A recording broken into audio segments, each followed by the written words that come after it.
आज के लेसन के अंदर ना हमने ये डिस्कस करना है कि हम एक कार्ड जो है वो किस तरीके से बना सकते हैं।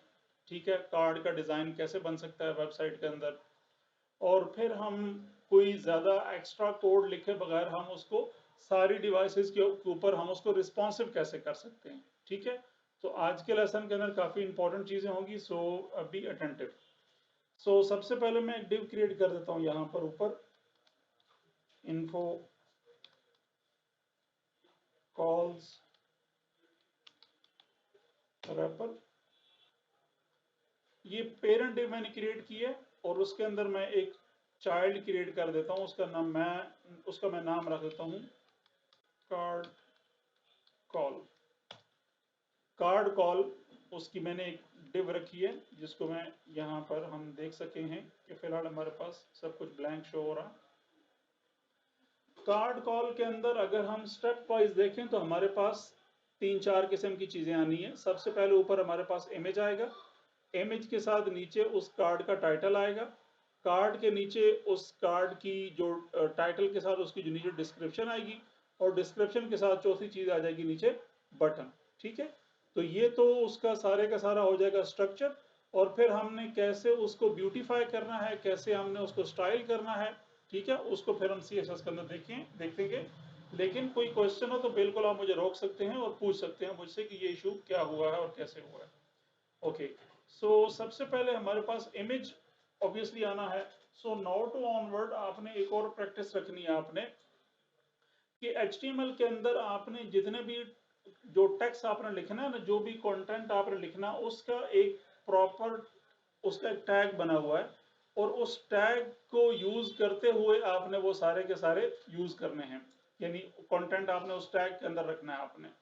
तो ये जो इमेज का टैग होता है ना, उसको बेसिकली डायरेक्टली आपने इमेज के टैग के अंदर नहीं रखना नाउ टू ऑनवर्ड, उसके बाहर एक फिगर का टैग लगेगा।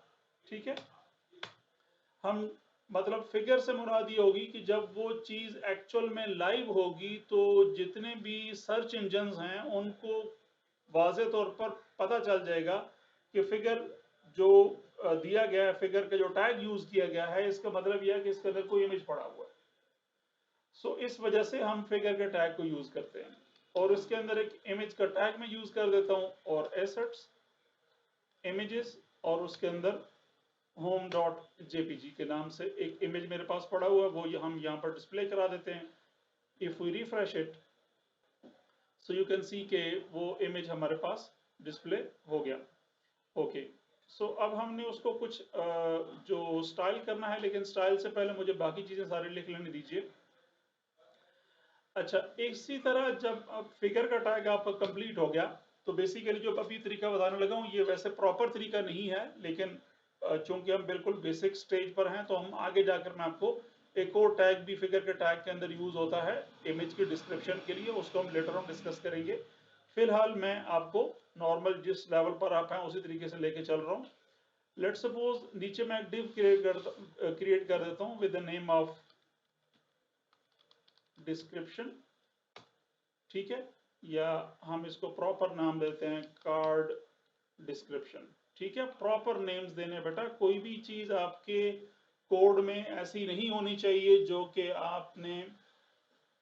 क्या हो, यानी कि I mean response sorry semantic ना हो, या कोई भी इस तरह की चीज नहीं यूज करनी है। अपने क्लासेस को जो नेम्स हैं वो प्रॉपर यूज करने हैं आपने। सो कार्ड के डिस्क्रिप्शन के अंदर बेसिकली 3 चीजें आएंगी। सबसे पहले उसका टाइटल आना है। सो सबसे पहले मैं उसको H1 नहीं बल्कि H4 के टैग के अंदर मैं इसको यूज करूंगा, और इसको मैं फॉर एग्जांपल यूज कर लेता हूं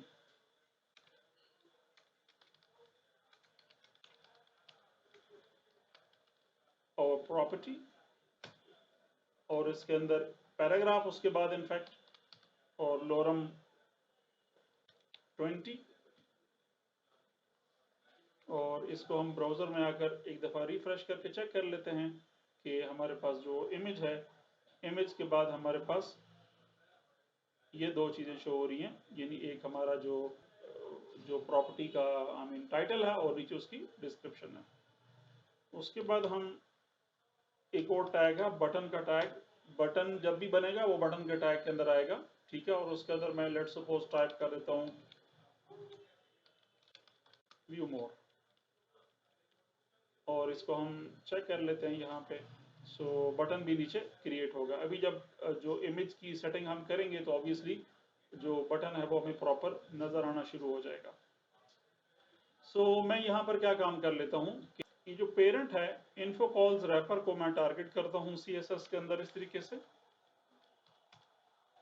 और इसको मैं सेव किए देता हूँ यहाँ पर। और अभी अगर आप देखें तो इन्फो कॉल्स रैपर के अंदर एक कार्ड कॉल है। तो लेट सपोज मुझे ये जो कार्ड्स हैं वो एक रो के अंदर 4 क्रिएट करने हैं, तो मुझे 4 के हिसाब से उनकी जो विड्थ है वो डिफाइन करनी होगी। और जो पेरेंट है उसको मैं विड्थ डिफाइन कर देता हूँ 100%, और साथ ही मैक्स विड्थ भी हम उसको दे देंगे 1260 पिक्सल, और मार्जिन 0 ऑटो। ठीक है, सो मार्जिन 0 ऑटो से जो पूरा आपका कंटेंट है वो सेंटर में चला जाएगा। अभी वो प्रॉपर काम नहीं कर रहा, उसकी रीजन ये है कि अभी इमेज को हमने सेट नहीं किया उस हिसाब से जिस हिसाब से उसको होना चाहिए। सो हम क्या काम कर लेते हैं कि इन्फो कॉल्स रैपर के अंदर कल भी मैंने बताया था कि जब भी आप कार्ड कॉल को यूज करेंगे तो आपने उसके साथ बाहर पेरेंट को भी साथ टारगेट करना है अपने। तो कार्ड कॉल चूंकि हमें 4 यहाँ पे यूज करने हैं तो मैं उसकी जो विड्थ है वो 25% दे देता हूँ फिलहाल। और इसको जब रिफ्रेश करेंगे सो स्टिल वो 25 कंटेंट 25 के हिसाब से हमें दिख रहा है, लेकिन जो इमेज है वो नहीं दिख रहा। उसकी रीजन ये है कि अभी तक हमने इमेज को टारगेट ही नहीं किया। सो इमेज को टारगेट करने के लिए मैं कार्ड कॉल के अंदर IMG के टैग को यूज करता हूं, और मैं यहां पर दे देता हूं 100%। सो जब अब हम इसको रिफ्रेश करेंगे तो आपका जो इमेज है वो कार्ड के अंदर प्रॉपर एडजस्ट हो गया। चूंकि हमने उस जो पेरेंट है उसकी मैक्स विड्थ दे के रखी है 1260 पिक्सल, और मार्जिन 0 ऑटो कर दिया, तो वो एक ही चूंकि हमारे पास कार्ड है तो वो सेंटर में शो हो गया। सो अब हम क्या काम कर लेते हैं कि हम इसकी थोड़ी सी स्टाइलिंग कर लेते हैं कि स्टाइलिंग हमने किस तरीके से करनी है। सो हमारे पास ये इमेज भी टारगेट हो चुका है। उसके बाद हमारे पास ये कार्ड की डिस्क्रिप्शन है, इसकी तरफ हम आ जाते हैं। और कार्ड की डिस्क्रिप्शन के लिए मुझे सेम चीज़ों को कॉपी करना पड़ेगा, और अब की बार इमेज को ख़त्म करके कार्ड डिस्क्रिप्शन। कोई कंफ्यूजन हुई तो मुझे बताइएगा, उसकी रीज़न ये है। देखो बच्चे, यहाँ पे क्या हो रहा है कि इन्फो कॉल रैपर है जो कि पेरेंट है, और उसके अंदर एक ही डिव है और वो कार्ड कॉल की डिव है। कार्ड कॉल के अंदर 2 चीजें पड़ी हुई हैं, एक फिगर पड़ा हुआ है यानी कि इमेज, और दूसरी डिस्क्रिप्शन पड़ी हुई है। डिस्क्रिप्शन फर्दर डिवाइडेड है इनटू इनटू 3 डिफरेंट थिंग्स, जिसके अंदर टाइटल है, पैराग्राफ है और बटन है, यानी कि डिस्क्रिप्शन एंड बटन। सो यहाँ पर हम क्या काम करते हैं कि जो कार्ड डिस्क्रिप्शन है उसकी विड्थ ऑलरेडी विड्थ 100% वो हमें देने की जरूरत नहीं है। सबसे पहले मैं उसको थोड़ा सा कोई बैकग्राउंड कलर दे देता हूँ, कोई भी कलर दे देता हूँ फिलहाल। Background colour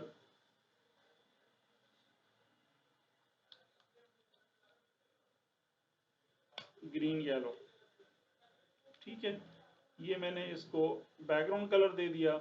so you can see कि वो बैकग्राउंड कलर जो है वो इमेज के साथ जो नीचे की डिव थी उसने ये बैकग्राउंड कलर उठा लिया। दूसरा काम मुझे ये करना है कि मुझे इसको कुछ पैडिंग देनी है ताकि वो गैप आ जाए, थोड़ा सा इनसाइड जो गैप आएगा वो आएगा। और मैं इसको गैप इनर गैप देता हूँ 16 pixel. So if you refresh it तो वो जो टैग है उसने अंदर से जो है वो गैप उसने पिक कर लिया इस तरीके से। ठीक है, उसके बाद हम क्या काम कर लेते हैं कि हम नीचे आए और डिस्क्रिप्शन के टैग के अंदर, अच्छा, जब आप इस तरीके से नेस्टेड चीज़ों को, नेस्टेड मीन जो अंदर आने वाली चीज़ें हैं, जब आप उनको यूज करेंगे तो ज़रूरी नहीं है कि एक एक स्टेप आपने कॉपी करना है। बेशक आप बीच में से कार्ड कॉल को रिमूव कर सकते हैं, देयर इज नो इशू। उसकी रीज़न ये है कि बहरहाल card description info call wrapper के अंदर ही है। वो कितना ही आगे हो, बेशक उसका अपना पेरेंट नहीं होगा, उसका ग्रैंड पेरेंट होगा, लेकिन बहरहाल है उसके अंदर ही। तो चूंकि वो उसके अंदर ही है तो जरूरी नहीं है कि बहुत लंबा लाइन ऑफ कोड आपने लिखना, आपने जरूरी नहीं है, बल्कि आप बिल्कुल शॉर्ट भी कर सकते हैं इसके अंदर। लेकिन वो डिस्क्रिप्टिव हो, पता हो कि इसके अंदर फलां चीज है और वो यूनिक हो क्लासेस जिनको आप टारगेट कर रहे हैं आप। अब हमें पता है कि डिस्क्रिप्शन के अंदर एक ही H4 का टैग है, ठीक है, सो हम उसको टारगेट कर सकते हैं इस तरीके से। और मैं उसका थोड़ा सा फॉन्ट साइज बढ़ाना चाहता हूं, फॉन्ट साइज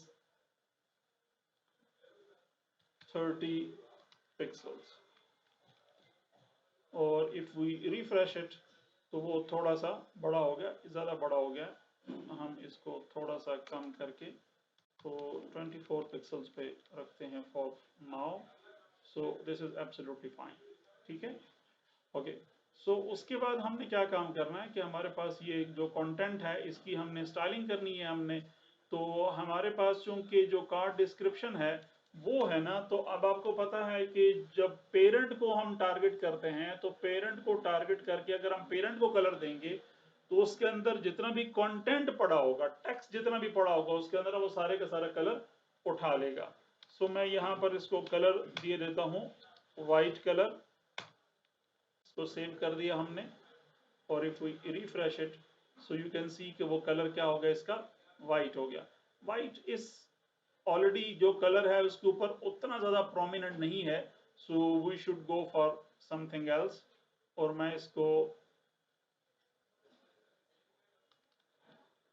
रॉयल ब्लू, ठीक है, ये कलर मैं इसको दे देता हूं ताकि जो हमारा टेक्स्ट है वो उसकी विजिबिलिटी और उसकी रीडेबिलिटी के ऊपर कोई क्वेश्चन मार्क ना आए। उसके बाद हमारे पास बटन है, ठीक है, बटन को हम टारगेट कर लेते हैं इसके अंदर। और जो डिस्क्रिप्शन है उसके अंदर एक टैग हमारे पास बटन का भी है, तो हम बटन को भी चेक करते हैं कि बटन के साथ हम क्या कर सकते हैं।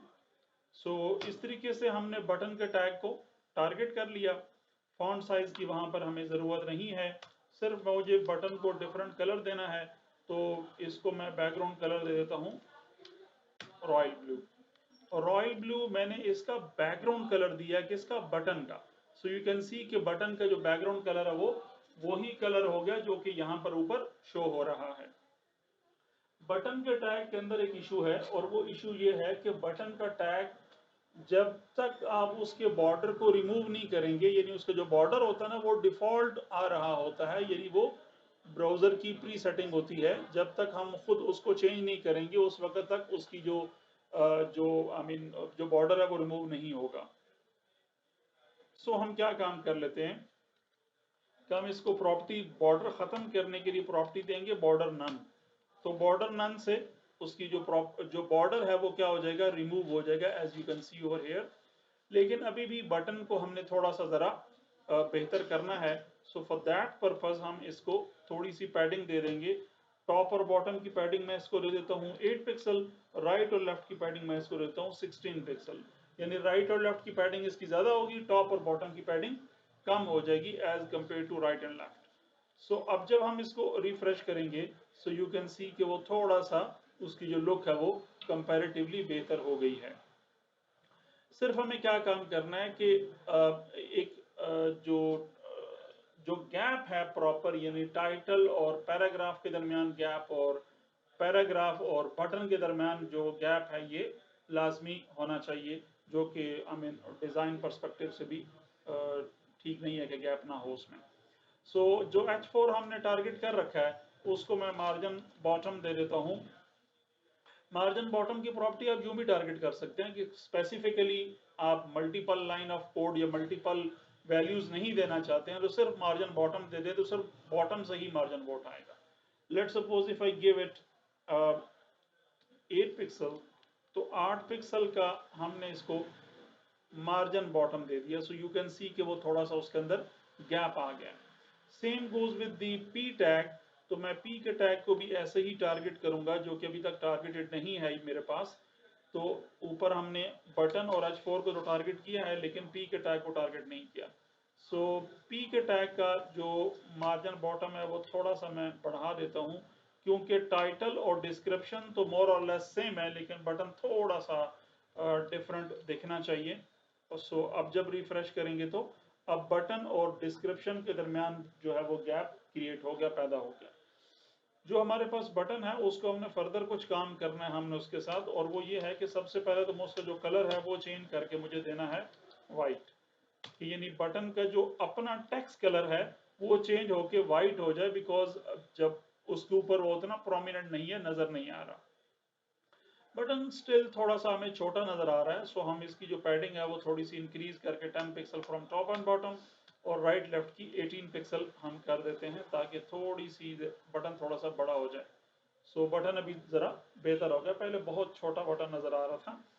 अच्छा, अब हमने क्या काम करना है कि बॉर्डर सॉरी जो बटन है उसके जो उसके जो एजेस हैं उसको उनको हमने थोड़ा सा राउंडेड करना है कि वो थोड़े से राउंडेड हो जाएं।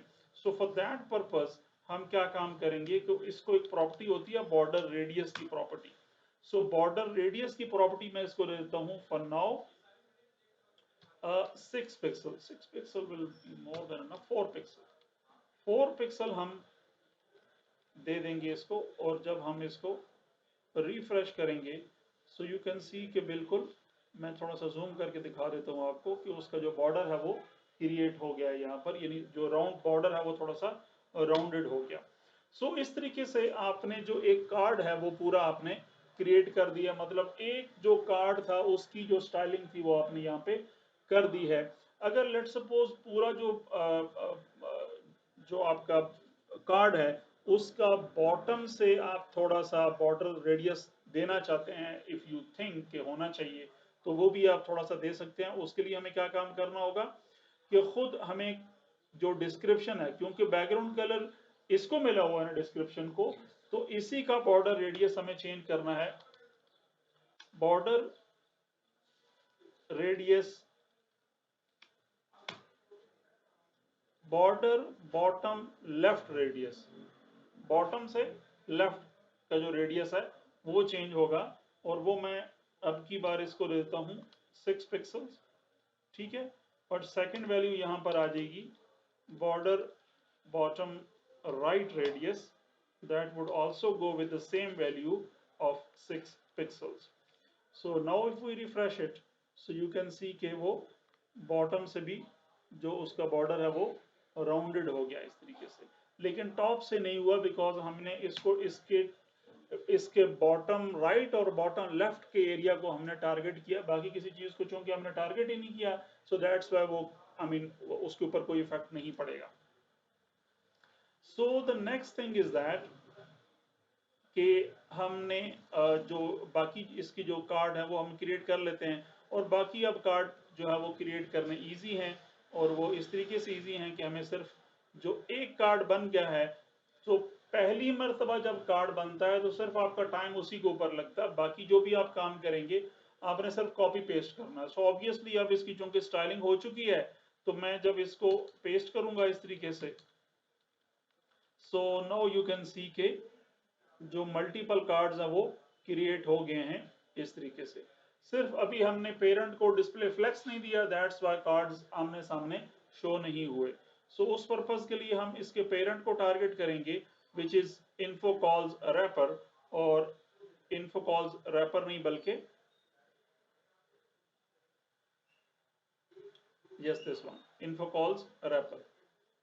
सो उसको हम टारगेट करेंगे, और उसको मैं दे देता हूं display flex. So display flex से उसके अंदर जितने भी चिल्ड्रन हैं वो सारे इस तरीके से आमने सामने शो हो जाएंगे, ठीक है। अच्छा, अब इसके अंदर ये चीज है कि लेट सपोज अगर मैं यहाँ पर जो 25% इसकी वैल्यू है, अगर यानी जो कार्ड है ना जिसकी वैल्यू 25% है, तो उसको अगर मैं विड्थ प्रोवाइड कर देता हूँ, सॉरी विड्थ ऑलरेडी गिवन है, पैडिंग में इसको दे देता हूँ 20 पिक्सल और मे बी 16 पिक्सल, 16 पिक्सल की अगर मैं इसको पैडिंग देता हूँ, तो पैडिंग जो है वो दरमियान में थोड़ा थोड़ा गैप ले आएगी इस तरीके से। लेकिन अब मसला ये है कि ये फॉर एग्जांपल मैं अगर किसी एलिमेंट की विड्थ बढ़ेगी, तो चूंकि फ्लेक्स हुआ है तो आपको पता है कि जब तक किसी चीज को आप छोटी स्क्रीन के ऊपर नई लाइन के अंदर लाना चाहते हैं कि वो रैप होकर, ठीक है, नई डिवाइड होकर नई लाइन के अंदर आ जाएं, तो जिस एलिमेंट को आपने डिस्प्ले फ्लेक्स दे के रखा हुआ है उसी को आप प्रॉपर्टी देंगे फ्लेक्स रैप। बाय डिफॉल्ट इसकी वैल्यू होती है flex no wrap, flex wrap no wrap. तो हमने इसकी फ्लेक्स रैपिंग कर दी है, लेकिन अभी भी कोई फर्क नहीं पड़ेगा, वो अपनी जगह पर ही रहेंगे। 2 गैप इंक्रीज हुआ है, लेकिन उसकी रीजन ये है कि ऊपर हमने बॉक्स साइजिंग दे के रखी हुई है, तो बॉक्स साइजिंग उसके पैडिंग को अपनी विड्थ के अंदर एडजस्ट किए हुए, यानी 25% जो विड्थ है उसके अंदर बॉक्स साइजिंग की वजह से, बॉक्स साइजिंग बॉर्डर बॉक्स की वजह से वो विड्थ के अंदर एडजस्ट हो रही है। लेकिन हमने ये काम नहीं करना, पैडिंग को अब हम यूज नहीं करेंगे। अब हम इसका प्रॉपर तरीका यूज करेंगे इसके गैप के लिए, और वो है बाकायदा गैप की प्रॉपर्टी है, और वो गैप की प्रॉपर्टी आप पेरेंट को ही देंगे, चाइल्ड को गैप की प्रॉपर्टी नहीं मिलेगी। पैडिंग तो जब मिलेगी वो तो आप देंगे ना चाइल्ड को, लेकिन जब आपने गैप की प्रॉपर्टी देनी है तो वो आप इसको देंगे। तो गैप इसको मैं दे देता हूं 16 पिक्सल। सो अब क्या होगा कि जब हम इसको रिफ्रेश करेंगे तो अब इस थोड़े से, क्योंकि 25 25 25 तो कब 4 कार्ड्स की कंप्लीट होगी ना, 100 कंप्लीट हो गया, लेकिन अब थोड़ा सी विड्थ उनकी बढ़ गई है बिकॉज मैंने उन सारों के दरमियान गैप दे दिया है 16 पिक्सल्स का।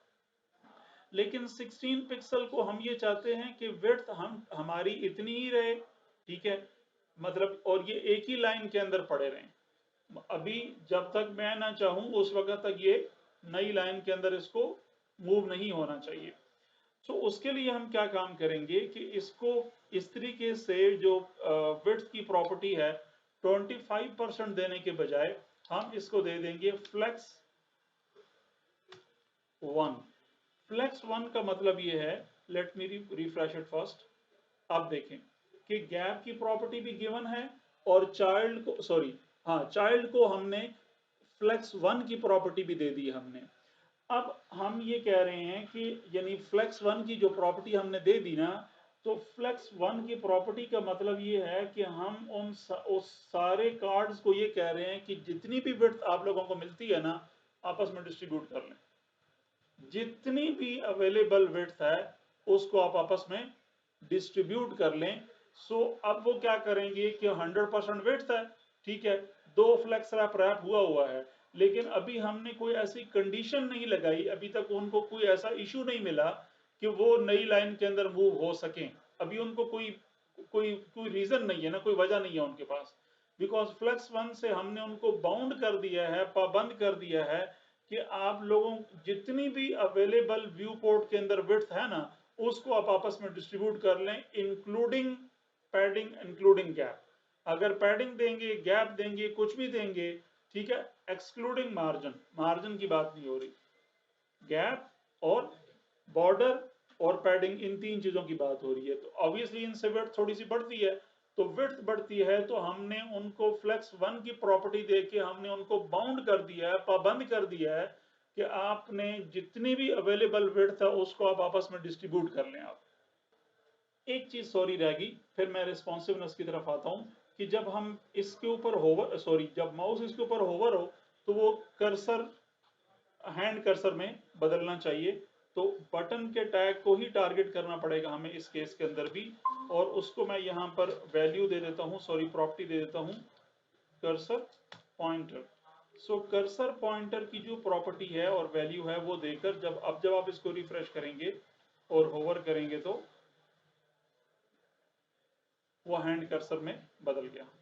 अब मसला ये है कि मैं ये चाहता हूं कि हम इसको रिस्पॉन्सिव करें, और रिस्पॉन्सिव इस सेंस में करें कि जब हम इसको छोटा करें इस तरीके से, ठीक है, तो किसी एक सर्टन पॉइंट पे देखें ना, अब यहाँ पर आकर वियर्ड बिहेवियर उसका स्टार्ट हो गया ना, मतलब यहाँ तक एक्सेप्टेबल है, समहाउ यहाँ तक एक्सेप्टेबल है, और यहाँ तक तो ठीक है, लेकिन यहाँ तक समहाउ, लेकिन इससे जब नीचे जाता है तो वो उसका जो बिहेवियर है वो एबनॉर्मल बिहेवियर स्टार्ट हो जाता है। अच्छा, अब मजे की चीज ये है कि अगर आप गौर से देखें यहाँ पर, तो ऑल दो हमने इसको फ्लेक्स रैप रैप दे के रखा हुआ है, लेकिन बेसिकली ये सारा कमाल फ्लेक्स वन का है कि फ्लेक्स वन को के जरिए हम ये कह रहे हैं भाई जो भी जगह बची है ना उसको आपने एडजस्ट करना है। जितनी भी आपके पास जगह मौजूद है ना, आपने उसी चादर के अंदर रहते हुए अपने पाँव फैलाने हैं, उससे बाहर आपने नहीं निकलना। तो अब उसके पास कोई रीजन ही नहीं है नई रो के अंदर किसी कार्ड के मूव होने की, कोई वजह ही को नहीं है उसके पास। दैट्स वाई वो नई रो के अंदर मूव नहीं हो रहा। ठीक है, अब ये बात इस गैप 1 की प्रॉपर्टी को, गैप 16 पिक्सल की प्रॉपर्टी को ध्यान में रखिएगा, थोड़ी देर बाद फिर ये काम आने वाली है। और वो इस तरीके से कि हमने इसको कह दिया फ्लेक्स 1। सो फ्लेक्स 1 के जरिए हम इसको ये कह रहे हैं कि भाई आपने जितनी भी अवेलेबल स्पेस है वो आपने ऑक्युपाई कर लेनी है। लेकिन अभी हमने इसको छोटा करके देख चुके हैं कि वो नई लाइन के अंदर मूव ही नहीं हो रहा। अब हम क्या करेंगे कि इसको बाउंड करेंगे कि एक सर्टन पॉइंट के ऊपर आकर आप नई लाइन के अंदर चले जाओ। ठीक है, और उसके लिए हम क्या करेंगे, मेन विड्थ देंगे। Let's suppose if I give it to 60 pixel. ठीक है, हम इसको कह रहे हैं कि फ्लेक्स 1, कीप इन माइंड, मैं दोबारा एक्सप्लेन कर रहा हूँ इस चीज को, कि मैं इसको कह रहा हूँ कि फ्लेक्स 1 का मतलब यह है कि सारे कार्ड्स जितनी भी अवेलेबल स्पेस है उसको ऑक्युपाई कर लें, उसको आपस में डिस्ट्रीब्यूट कर लें। लेकिन मैं इनको साथ ही बाउंड भी कर रहा हूं अगली लाइन के अंदर कि भाई ठीक है, आप जितनी जगह है उसको ऑक्युपाई करो आप, लेकिन किसी भी कार्ड की विड्थ 260 पिक्सल से कम नहीं होनी चाहिए। सो अब अगर मैं इसको जाकर रिफ्रेश करता हूं, अब जब देखेंगे, इसको मैं रीसाइज कर रहा हूं, तो देखिएगा यहां पर आकर जब उस आखिरी कार्ड को जगह नहीं मिली, यानी जब उसकी विड्थ 260 पिक्सल से कम होने लगी ना, तो उसने एक कार्ड को ब्रेक करके इस तरीके से वो नई लाइन में ले आया। थोड़ा सा और जब इसका साइज छोटा करेंगे तो यू कैन सी के इस तरीके से शो हो गए, और थोड़ा सा और छोटा करेंगे तो सारे ऊपर नीचे शो हो गए, बिकॉज अब ओवरऑल किसी को भी विड्थ 260 पिक्सल पूरी नहीं मिल रही।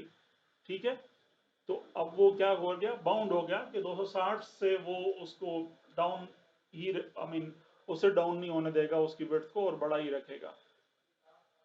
और वैसे क्या होगा, यहां पर आकर क्या हो रहा है कि चूंकि सबको फ्लेक्स 1 मिला हुआ है, तो फ्लेक्स 1 की वजह से इसकी विड्थ, चूंकि इसको अपनी नई रो के अंदर नीचे वाले आखिरी जो कॉलम है, चौथा कॉलम है, उसकी बात हो रही है कि चूंकि फ्लेक्स 1 दिया हुआ है, फ्लेक्स 1 का मतलब है कि चाहे 1 हो, 2 हो, 4 हो, 10 हो, जितने भी हो, जितनी अवेलेबल स्पेस है उसके अंदर खुद को एडजस्ट कर लें। तो अब नीचे वाली रो के अंदर पूरी विड्थ अवेलेबल है, तो पूरी विड्थ अकेला था तो उसने पूरी विड्थ ले ली उसने। सो अब जब थोड़ा सा और छोटा करेंगे, तो अब अवेलेबल स्पेस के अंदर 2 आ सकते थे तो 2 आ गए। अब थोड़ा सा और छोटा करेंगे तो और स्पेस कम हो गई, तो अब सारे ऊपर नीचे शो हो गए।